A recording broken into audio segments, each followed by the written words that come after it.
This is the Morning Drive Podcast from Double T 97.3, getting you ready for today's sports day. 3 of the first 4 games have been at home, so at some point in time you're going to have to venture outside the 806, so that'll start this week. While having a little fun along the way. Always good if you can blame it on somebody else, right? Yeah, sure. Especially some media guy. Sure. Right, some media guy. Catch the show live weekday mornings from 6 to 9 on Lubbock Sports Station, Double T 97.3.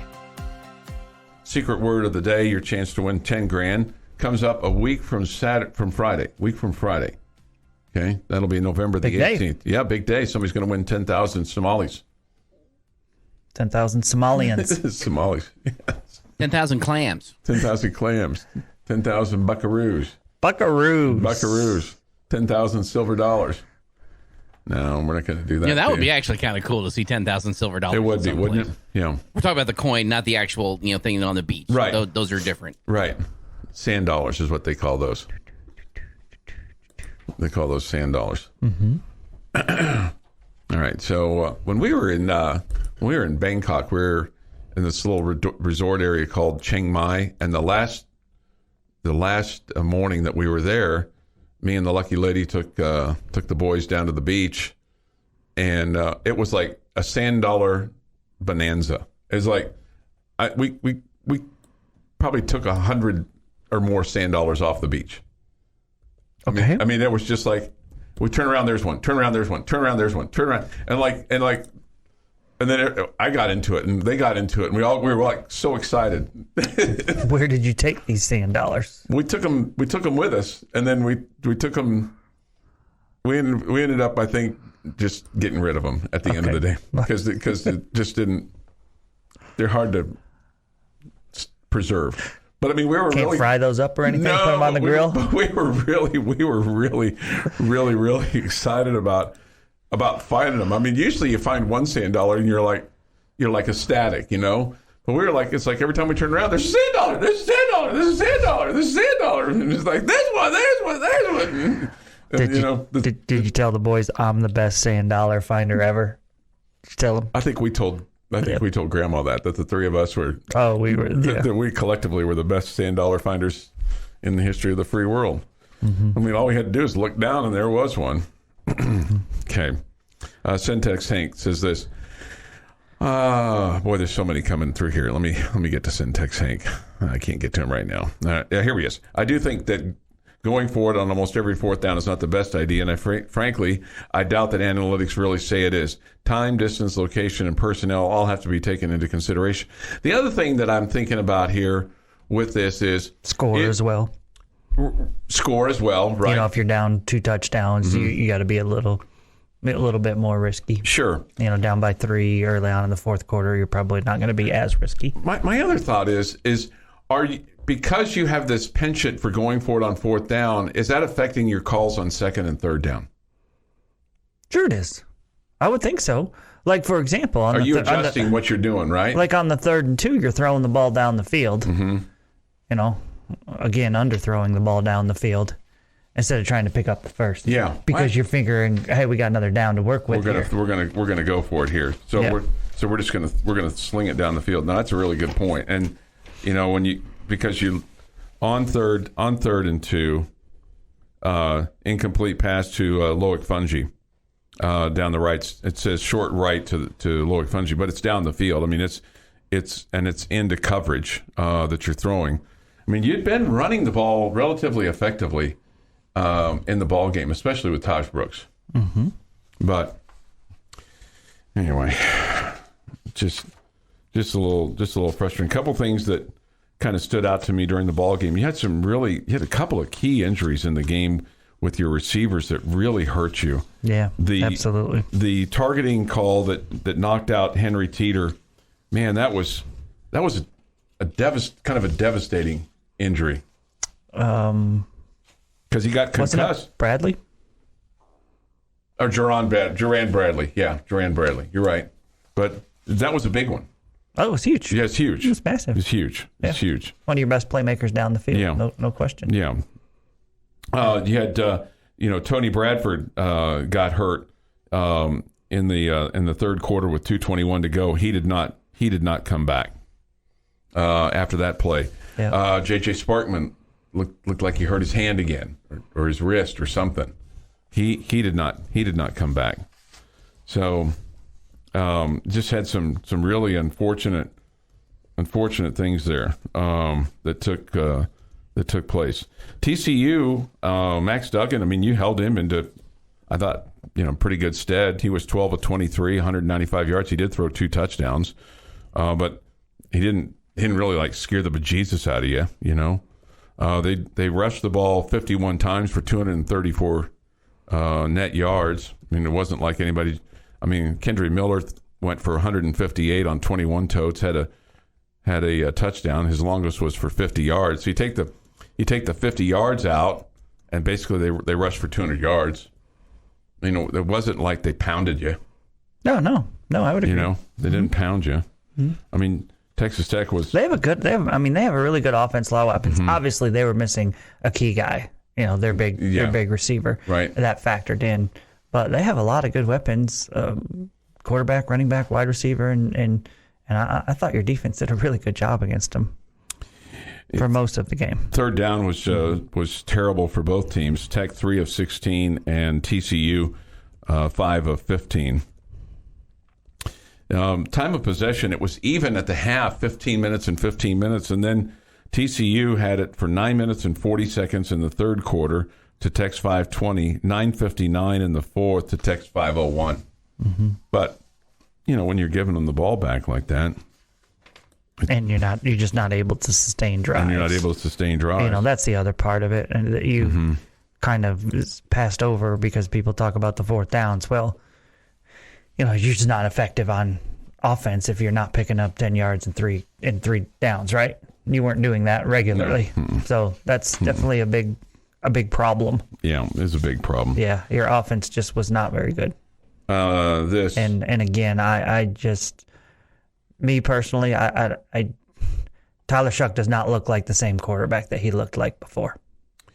Somebody asked us, what was our third down rate? I just told you 3 of 15. Our offense needs to start winning on third down so we don't have fourth down, but it seems the play calling is just to get some yards on third, then get the rest on the fourth. Yep, I agree with that.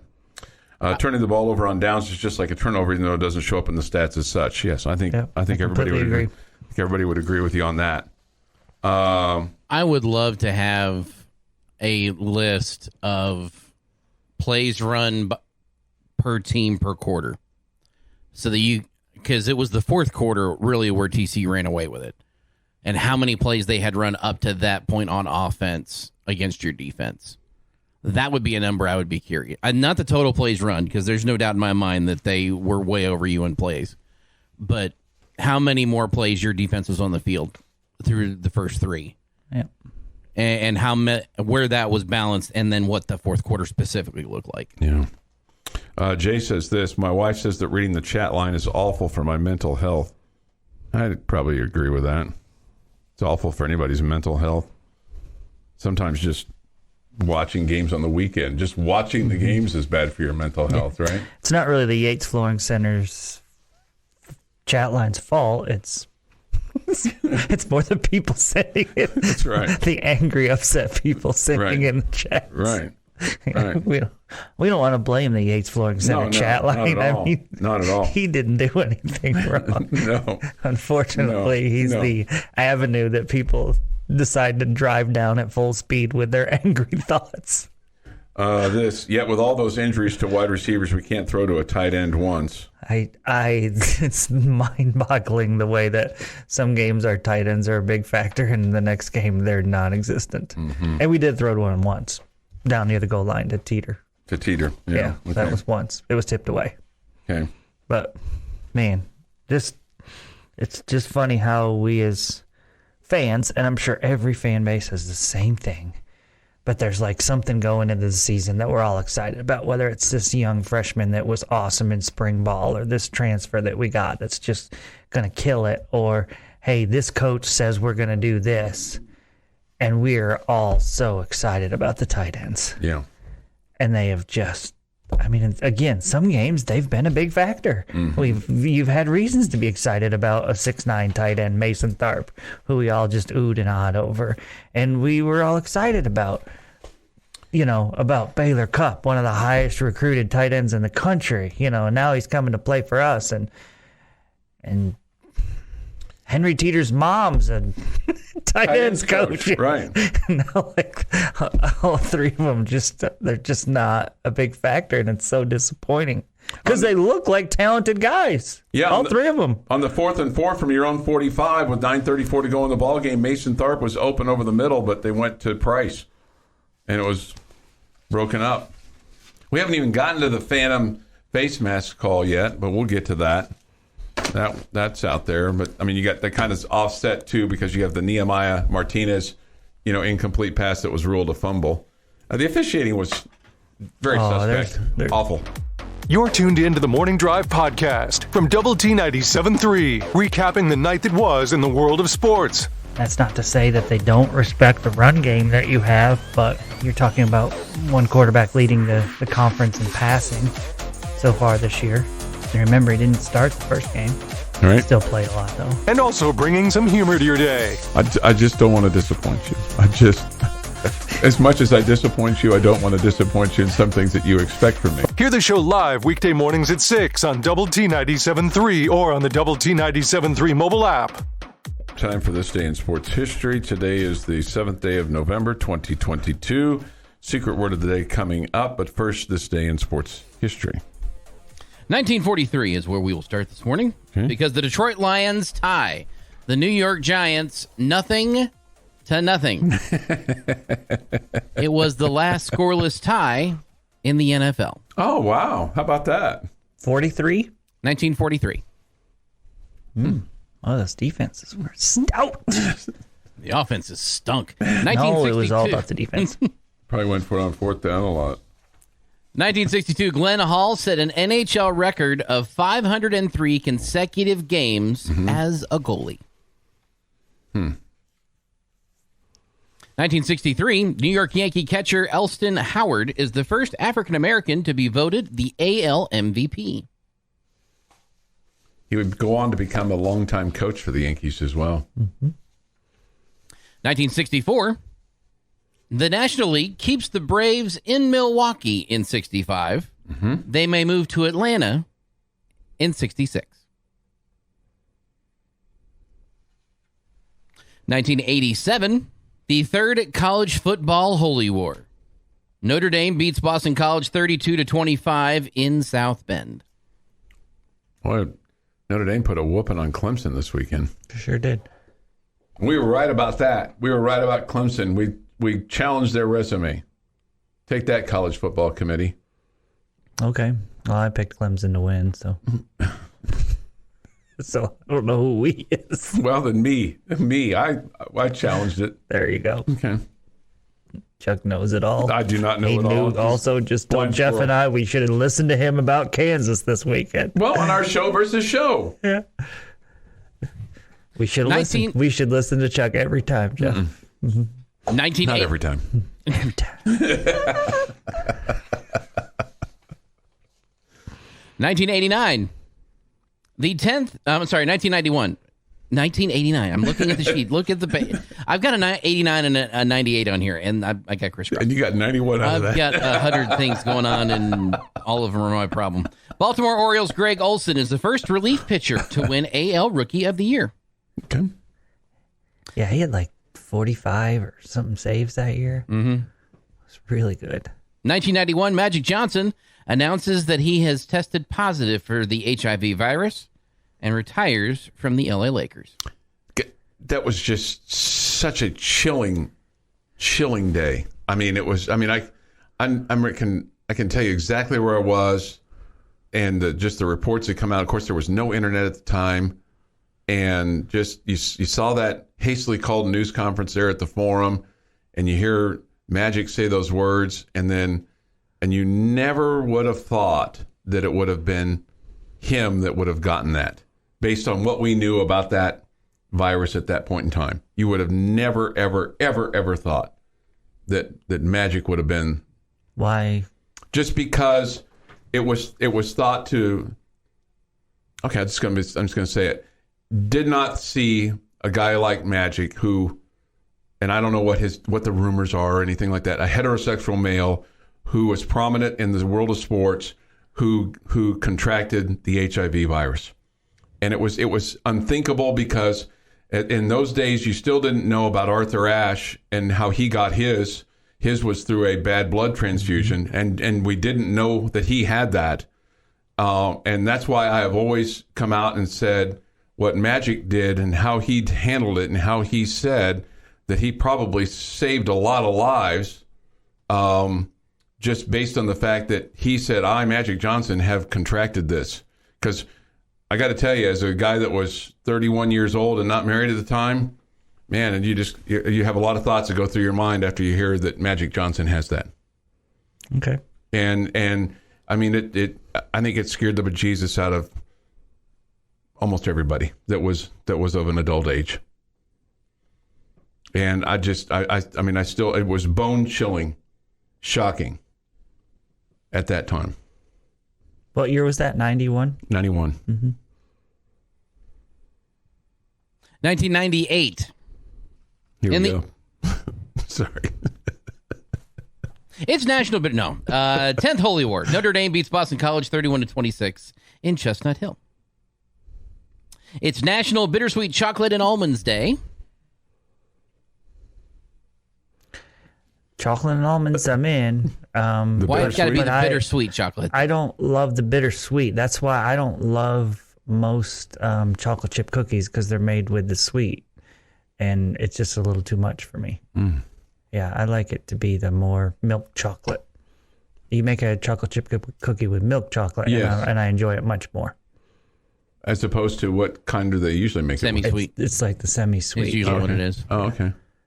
Yeah. But I even think semi-sweet's bitter is different than bittersweet. Okay, maybe so. It's like in the middle.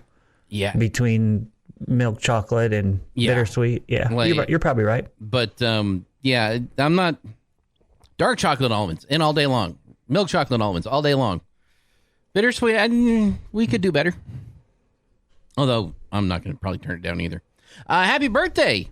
One current and one former Texas Tech coach. Happy birthday, National Championship coach Wes Kitley. Oh, happy birthday, Coach Kitley. 64 today. Nice.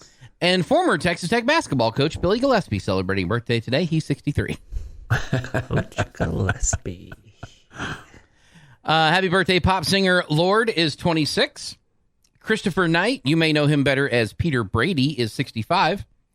John Taffer from Bar Rescue, 68. And former Cowboys Taco Charlton is 28. And on this day in 1944, Franklin Roosevelt is elected to an unprecedented fourth term in office. FDR remains the only president to serve more than 2 terms. Yeah, that fourth one would not last very long. No, it would not. And that is this day in sports history. All right, time for our secret word of the day, your chance to win $10,000. So we have this local contest going on that we want you to participate in, us in the home zone where they make your house a home. You enter the word, go to doublet973.com to do that, and then you anxiously await Jamie's email to tell you that you are qualified. Did you get any responses from those that have been qualified, like, yeah, Jamie, thank you very much, or, woo, cool, or, wow, can't wait, or anything like that? I think the popular answer was, why does Chuck have to keep giving the word? Can't somebody else give it for a while? I think that was the most popular response, right, Jamie? I did get some responses. I don't know that it was any of those. Woo, or it was more like, awesome, thanks, Jamie. Okay, yeah. Things like that. Okay. People are a little bit more reserved in their emails. Okay.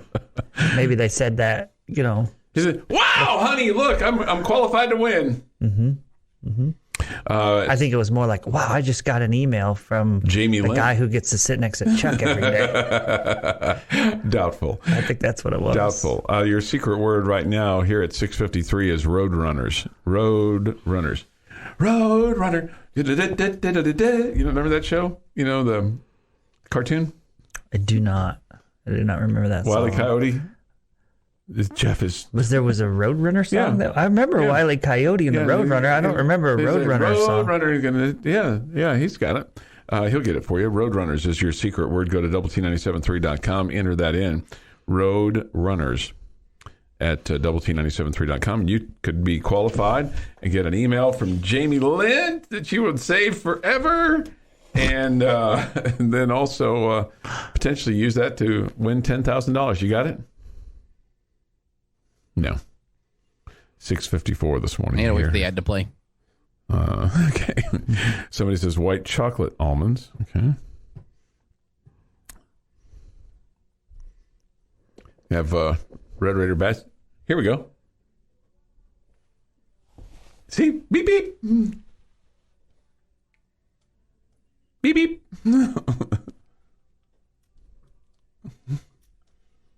Wile E. Coyote's trying to catch him. Never does. Not even in the last episode.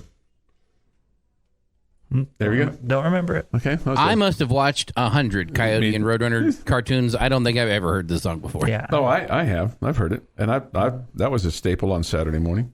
Roadrunners. Yeah. Wile E. Coyote. 6:55. What was the name of the cartoon? The Roadrunner show is what it shows here. I just always knew it was part of Warner Brothers, Merry Melodies, and Looney Tunes. Yeah. Yeah. This is kind of Looney Tune-ish sometimes. Sometimes. I would not degrade Bugs Bunny for being associated with us. All right, we'll talk more Red Raider football. We'll talk other Big 12 games. Got basketball tipping off tonight. I'm getting kind of giddy for that, as Lady Raiders and Red Raiders are both in action tonight. We'll have it for you. I'm sorry I didn't ask you that question. That's okay. That's all right. My bad. That's okay. It's coming up. Getting your sports day started the right way. This is the Morning Drive Podcast from Double T 97.3, breaking down the biggest games. If Texas Tech does not win the Big 12 football conference, who are you rooting for to win the conference if Tech does not win it this year? Well, busting some chops along the way. I hold back on sending you stuff. I mean, I'm very, very, very judicious. We spend 3 hours a day, 5 Right. days a week I know. together. Why would Yeah. we need to communicate during the weekends? Right. Save it for the show. We do. We save it for the show. Tune into the Morning Drive live weekdays from 6 to 9 on Lubbock Sports Station. Double T 97.3. Just a couple of Mondays left for game week.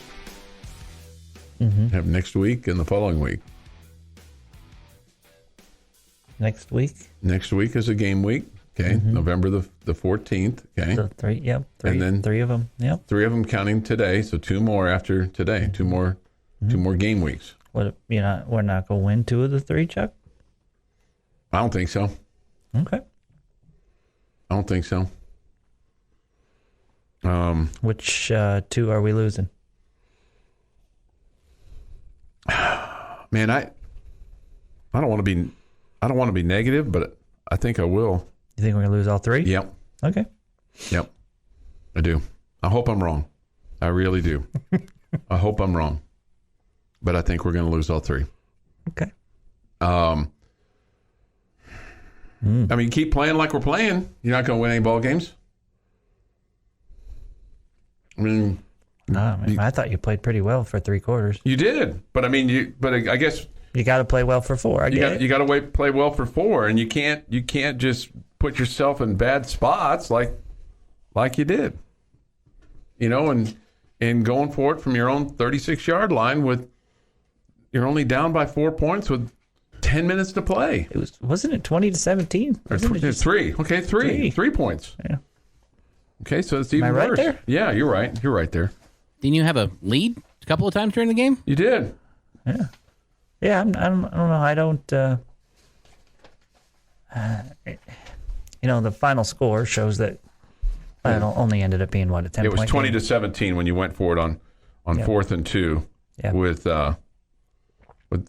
basically 12:26 to go in the ball game. I wonder how many people bettors we've angered in the last couple of weeks. I mean, because we've taken close games and then just let them go at the end, and they turn out to be a completely different score. And if you didn't watch the game, you're like, Tech was never in that game. They got blown out, At one point, you're down 34-17 in this one. You score the late touchdown, but it's even when it's 27-17, with 9:34 to go to the ball game, and it's 4th and 4 from your own 45 after you've just given them a short field. 27 to 10 points and 9.5 minutes to go. That's an eternity. But we made decisions based on the fact that, hey, the game's going to be decided right here. And that's what you said right there. With 9:34 to go in the ball game, 4th and 4, you said game's going to be decided right here, basically, if we don't get this, because you're going to give them a short field. I think he just completely flipped the momentum with the one at the 36 that the game was decided right there. Yeah. Just completely, it looked like your defense just ran out of gas at that point. Yep. What did you think about the how big was the phantom face mask call? I want to actually move away from. I'll get to that. Okay. The Miles Price almost amazing catch. Okay, I have that down too. How in the freaking world is that not pass interference? Okay, I have that right here. The receiver turns around to catch the ball. Yes. He's got a defensive back in his chest, in his face, well before the ball gets there. How in the world? And the broadcasters never mentioned it on television either. I know. How in the world? I know. What world can you say that, it's judgment call, or I must have just missed it? How in the world does all those officials miss that? Right.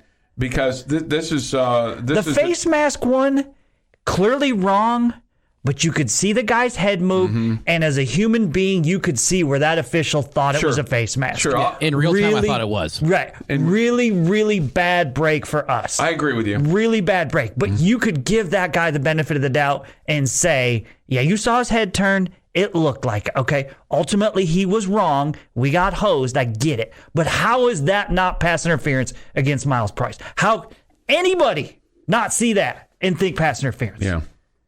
Yeah, no, I'm completely with you. It was the most blatant thing ever. It was almost like the officials like, oh, wow, what a catch. I don't need to throw a flag. Oh, he didn't catch it. Oh, man, I didn't throw a flag. Now we're going to review it. Yeah. Review whether that official should ever step on a football field again. Review that. Because that was horrendous. And where's the commentary from Joel Klatt on that? Or horrendous. I was not listening to the radio at that point in time, so I apologize for not getting the... Yeah, John and Brian got it. Yeah. Yeah, they actually had a brain. Yeah. Okay. Yeah. And then the one in the end zone was frustrating to me too. Okay? The defensive back, the receiver comes down the field, he pushes into the defensive back who's falling down, okay? And that's defensive pass interference? Like, the guy's not allowed. Like, when the receiver runs at you, you have to run out of the way? You have to go ole and get out of his way? No. He was standing there, and he ran into the defensive back. How is that defensive pass interference? Okay? But the one on Miles Price was the one, I was losing my mind. I was too. I was losing my mind. How in the world do you miss that? Yeah. No. The face mask one, again, really unfortunate, really bad break, but I think if you're being honest with yourself, when you saw it live, just like Jeff said, it looked like a face mask. Yes. Bad luck for us. Gosh, I wish we caught some of those breaks. But, man, the Miles Price one just had me irate. This was a drive that started with 13:25 to go in the third quarter. Shuck throws the ball to Miles Price, and it's broken up by Hodges Tomlinson. And it is a heck of a try. It would have put the ball at the 32-yard line of TCU. He damn near caught that ball. Yeah, it was a great effort. And great I'm effort. with you completely. It's like, how was that not pass interference? Well, there's so much there that had me angry. Why are we throwing a fade to a 5'9" guy? Why can our quarterback not get the ball down the field and if it's about his speed, which it is, okay, throw the ball out there and let him run underneath it. It's not about him coming back to the ball, going through the defensive back. Okay, and then the officials, nobody on the field seeing that that's pass interference when he clearly is up in his chest, not looking at the football, okay, with his back to the quarterback, in his chest and face before the ball gets there. Period. He's got to try to catch it off the guy's back. it's a slippery slope, and I understand that it is. But I kind of wish if you're going to review a catch, you can also review if it's pass interference. Well, if you can do that, though, you do that, though, then a penalty could be called in, and you get a phantom holding call on the left side. We remember the NFL last year had it, and what happened? They never overturned it and they're not because the officials protected themselves. They are going to protect themselves. You want this rule? Okay, we'll put it in, and we'll ignore it. Well, you have old officials up there making that call, and they're not going to. They're not going to go back on their buddy. But this was the booth that called for the review. Yeah. At some point, there needs to be like some sense, though. You're right, Jeff. Like, hey, something blatant was missed here. You know? Somebody says this, get off the face mask call. Put yourself in the official's shoes. He's behind the play. Hand was high, and quarterback's head turns. 100 out of 100 times that flag comes out. I agree, but it's a big play. It's a big point of the game. And I think the three of us just got off the face mask call and said, we get it. Yeah. We get it. Really unfortunate. Mm-hmm. Definitely wrong. Okay, definitely wrong. We had a terrible break against us there. But, again, we can kind of get that one. Yeah. Your morning dose of coffee and sports. This is the Morning Drive Podcast from Double T 97.3. Catch the show live weekdays from 6 to 9 on Double T 97.3 FM or on the Double T 97.3 mobile app. Jamie's question of the day on Double T 97.3 is presented by Bizarre Solutions. Call them today for a free cybersecurity audit. Questions. You get one question of Jeff, I, and our fine listening audience. All right, and you've kind of already answered it, but everybody wasn't listening then, so I'm going to go back to it. I hate that I kind of let that one slip, but we're going to get to it right now. So my question for Jeff and Chuck and our fine listening audience today is, how many more wins do you think Tech gets in the regular season this year? Unfortunately, I'm going to say none. I'm going to say none. And I'm going to base that on, one, on how you've been playing, and two, how your opponents are playing as of right now. And, I mean, look, Spencer Sanders didn't play on Saturday, but Kansas just whooped Oklahoma State 37-16. They ran up and down the field against that defense. I know they're dinged up. I don't know how dinged up Oklahoma State is, but that concerns me. Iowa State all of a sudden has figured out how to score a little bit as they put up 31 on West Virginia. Now, you can say, well, it's West Virginia. Okay, you can say that. That's fair. But they've also proven to be a pretty good defensive team. They only allowed West Virginia to score 14 points. And then they've proven to be a very good defensive team this year, best in the conference. And then Oklahoma may be your most winnable game left. They lost to Baylor 38-35. What's their give a you-know-whatter when they play here the day after Thanksgiving? And what's ours at that point if you don't have a chance to get to be bowl eligible? Right? Oh, yeah, who knows? I mean, I hate being negative, but I guess I'm sitting in this. I guess I just, it's my turn to be negative, and I hope I'm wrong.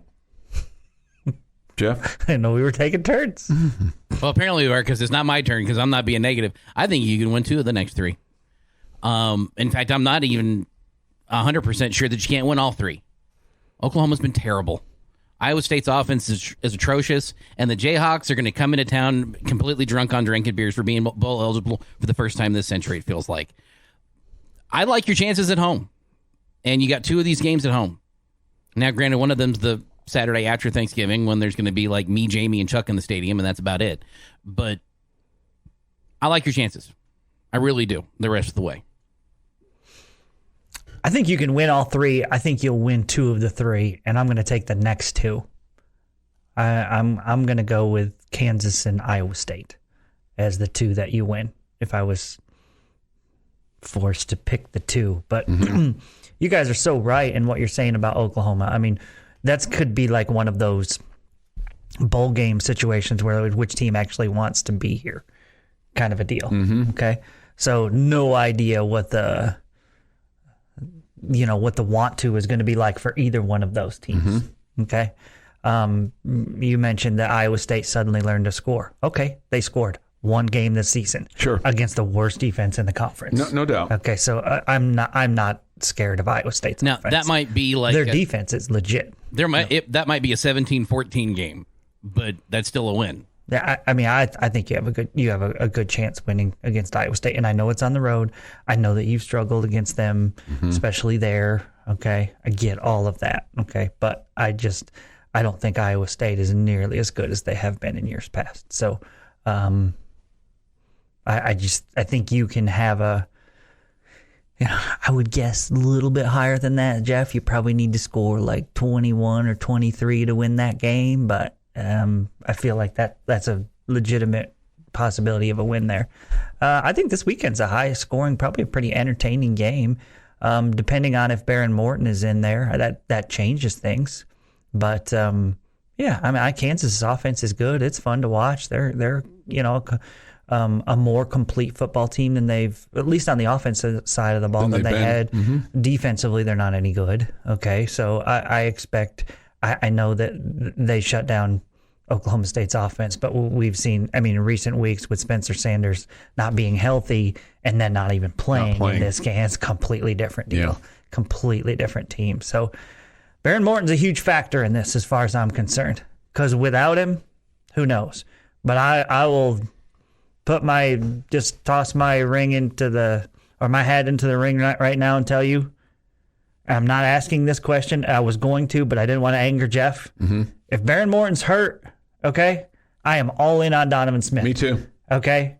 I am all in. Tyler Shuck does not look right now to me. I agree. Whether it's upstairs or whether it's his arm. To me, his arm strength does not look He looks tentative and nervous, and he reminds me exactly of Alan Bowman after the injury. Yeah. That's exactly what he looks like to me. He just looks tentative and not sure of anything and slow, and his arm speed and strength is not there. It just looks like he's playing scared and nervous. Yeah. So if, it wouldn't be the first time the coaching staff has disagreed with me, but if we see Tyler Shuck trot out there, God, I hate that I just used that word. If we see him head out there to be the starter on Saturday. Because I've said that word before? Because you jam it down our throats over and over and over again. I hate that you've rubbed off on me. If he's the starter on Saturday, my confidence level definitely goes down. And I'm not out on Tyler Shuck, is that he can't get back to where he once was. I'm just saying he's not there now. He looks like Alan Bowman. He's not there now. Jeff? Any other thoughts? Other than I think that they can, and to this texter's point. Okay, go ahead, Jeff. They're like, what have we seen from Tech that makes us think they can win 2 of the next 3? It's not so much what I've seen from Tech. It's what I've seen from Iowa State. It's what I've seen from Oklahoma. And while they look a little better than they did like a week and a half ago, they aren't just like still not great. Yeah. And I get that we're prisoners of the moment, and you've lost 2 straight games and you've lost them by a good chunk. But let's remember, those were good teams, and you were in the game in the fourth quarter in both of those games. Yep. Right? And so it didn't go your way down the stretch. Those were 2 50-50 games that you didn't win. And those are 2 good teams that you played against. Okay? I just feel like you've played well. Oklahoma State, you lose on the road to a ranked team. You've played well in these games. You haven't been able to get over the hump, and I get that. You don't have the depth and experience and on your offensive side of the ball and the offensive line, all that. But you haven't just been out of games. You've just gotten outclassed over and over again. But it felt like at times Baylor was outclassing you, but then, man, you fought your way right back into the game. Yeah. And you were there. You were there. And then it kind of crumbled at the end. So I just don't think you're that far off. I don't. And losing 2 games in a row stinks out loud against teams that we hate losing to. Yeah. I totally get it. But maybe I'm a prisoner of the moment. What happens? Yeah. I was as angry after a loss this year on Saturday than I was. It reminded me of the feeling of Matt Wells' coach teams, where I felt like, hey, our team's playing well and giving themselves a chance, and the headsets are making decisions that aren't helping. That's the way I felt on Saturday, and that reminded me of the feeling of a Matt Wells coach team at times. Mm-hmm. All right, 7:39 here this morning on the morning drive. So, Jeff, are you with us if Barron is unable to go on Saturday? That you're throwing out number 7, not Adrian Fry, but I might hold open tryouts. But Donovan Smith. No, Okay. no. I'm kidding. I don't feel great if it's not Morton right now about any of your quarterbacks. Well, that's fair. That's fair. Again, Chuck, there's something not right. Mm-hmm. And and Smith, just if you walk up to an 8-man front or a 9 or a 10-man front, right, check out of the run. I'm an idiot, and I know that. You're not an idiot. No, I really am. No, I don't just play one on the radio. You're not. Let's not get ourselves in situations and with very predictable formations as well that it's all on the quarterback to make that decision. Somebody wants to know what I'd do if I won the lottery. Well, first, I'm going to build my sky bridge from the Womble to the... That's the first thing you're doing? Well... maybe not the first. It's in my head.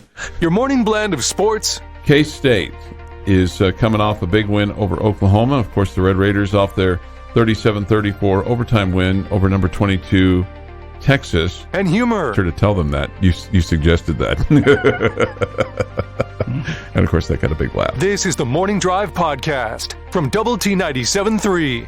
Catch the show live weekdays from 6 to 9 on Double T 97.3 FM or on the Double T 97.3 mobile app. For Coronado, their season is done. For Estacado, their season continues. The Matadors have won 4 of their last 5, Jamie. They beat Lakeview on Friday, 61-7. Okay. So they're marching on to the playoffs. The Coronado Mustangs fell last Thursday, and so their season is now done. They lost to Tascosa 35-14. On to hoops for them.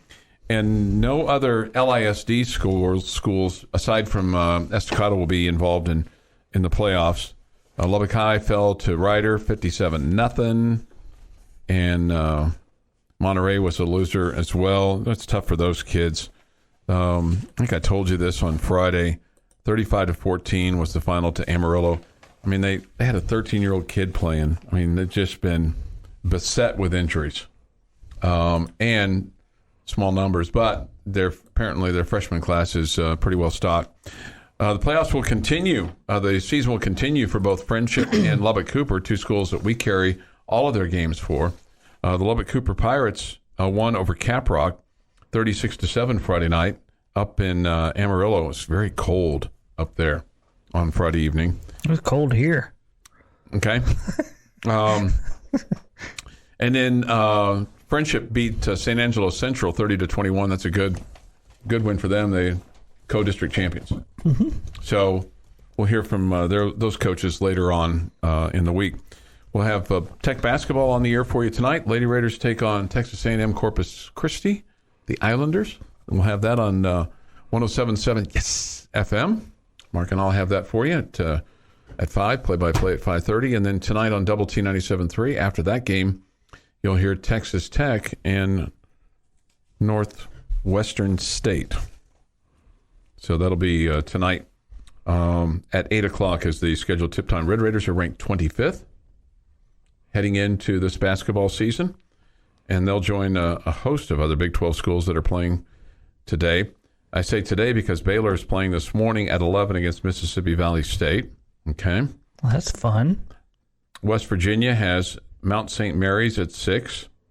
Number 5, Kansas plays Omaha tonight at 7. Number 14, TCU plays Arkansas Pine Bluff.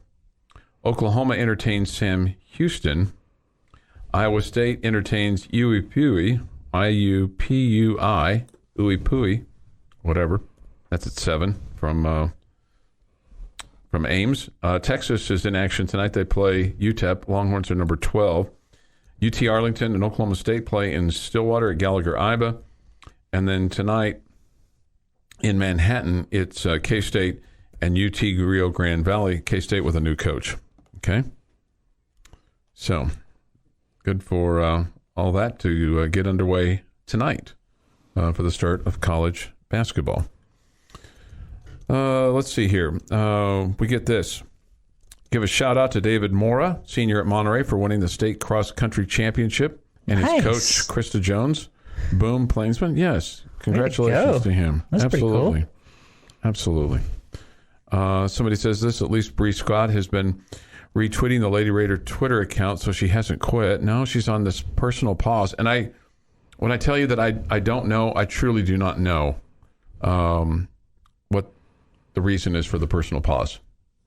So she was at the game last Tuesday against Midwestern State, was wearing a Lady Raider hoodie. She wasn't at practice yesterday, so I don't know the status. I don't know what she needs to do or what they need to do to bridge the gap in terms of her playing. Critical player for the Lady Raiders this year because she's a scorer. And this must have come up in the last 2 weeks because they took her to Big 12 Media Days in Kansas City before the start of the season, which was just a couple of weeks ago. So, again, I do not know what the issue there is. JoJo Nawari has an illness. They were fortunate to find it. And she was at practice yesterday, but she was in street clothes. So, not even in warm-ups. So, she's not at a point yet where she can practice, let alone play. Okay? But everybody else was present and accounted for yesterday. What we've learned to do, Think and I, and I'm sure that, I don't know if you guys went through this with baseball or not. I think the men's guys went through this just to a certain degree, is we just kind of became conditioned because of COVID. Anytime we went to practice or shoot around or a game, start counting players. It's like, okay, where's so-and-so? Or, okay, everybody's here. We're good to go. Okay. So many baseball players, it's different to do that than when you've got, in the Lady Raiders case, this year you have 14 on your roster, so it's easier to go, okay, 1, 2, 3, 4, 5, 6, we got everybody. Yeah. Somebody says this, think I'll take a personal pause from work today. Okay. Some might say that I do that every day. Okay. That'd be fun to take a personal pause. Take a personal pause. Yeah, take a personal pause. Cowboys don't play until Sunday. They take on the Green Bay Packers. I had said, and I'm going to be wrong on this, and I'm glad that I'm wrong on this because, first of all, I don't want anybody to lose their job, and second of all, I am a fan of the Cowboys. I mean, the Chiefs are my number one team, but the Cowboys are number two. But Mike McCarthy's not going to get fired before they play at Green Bay. I don't think he is. Matt LaFleur might. They've lost 5 in a row. Yeah, I don't think he is either. No, probably not. That Cowboy-Packer game is a 3:25 kick, and the Cowboys are favored by 5. Does it feel like the Packers just need to move on from Aaron Rodgers and just like clean the cupboards and just start over? I'm not saying he's a terrible quarterback. I'm not at all, but it just feels like. Well, they haven't done anything to support him. I get it. That's fair. I think the GM should be gone too. It just feels like there's obviously animosity there between Rodgers and the organization, and they may have come to terms and may pretend like they've worked it out, but clearly there's still bad blood there, and it just feels like to me that not everybody's pulling in the same direction on everything. But you're right. And plus they've had injuries to their receivers as well. That's really affected them also. And then they leak out all the information over the weekend about who they tried to get and didn't get. Yeah, which was, They're trying to save a little face there. That's exactly right. Yeah. So, Somebody asked this question: how did Texas Christian turn around a losing season to 9-0, but we are still in the mess we are in as a program? Just so much losing here. At what point is Kirby accountable? He's always accountable. Okay, so I think there's always accountability but in terms of why is TCU more so? Why are they 9-0? Well,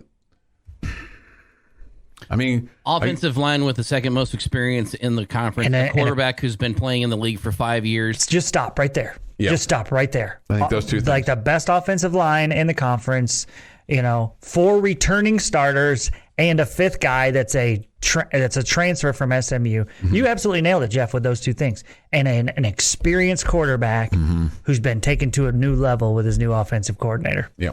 Yep. That's it right there. Experienced quarterback play. I mean, he's been the best player in the conference this year. He has found his stride and been terrific. He stayed healthy the whole year, right? Yes. Okay. Mm-hmm. And then, I mean, he wasn't just. And so they've done a great job. And then they have had, they've had so many breaks. The luck of the Irish is living not in Notre Dame, but in Fort Worth. Yeah. Hey, let me ask you real quick. Who won the game for TCU on Saturday?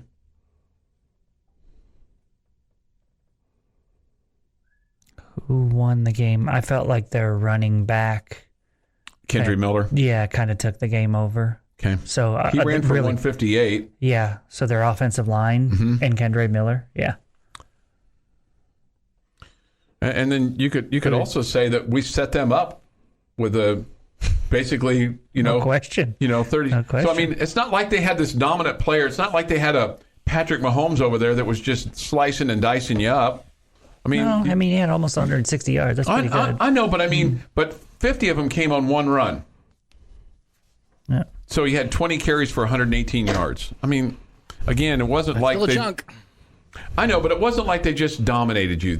I guess that's my point. You put them in a better position to win than you put yourself in a better position to win. You've been listening to the Morning Drive podcast from Double T 97.3. For more from Lubbock Sports Station, go to doublet973.com.